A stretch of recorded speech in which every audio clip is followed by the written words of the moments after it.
Hey everyone, welcome back to our channel Quick Guides. In today's video, I'm going to show you how to delete the moments post on your WeChat. It's very quick and easy, so let's get started. First, you have to make sure the WeChat is downloaded on your phone. If you don't have the app yet, you can download it from Apple App Store or the Google Play Store. Once you do that, open the WeChat.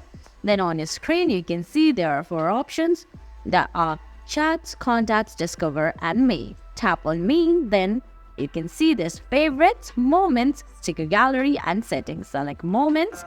Then you have to tap on the moment you've uploaded, and then now tap on the 3-dot option at the top right on the screen, and you can see this delete option. Tap on delete and continue deleting it. And guys, that's it. That's how you delete moments on your WeChat.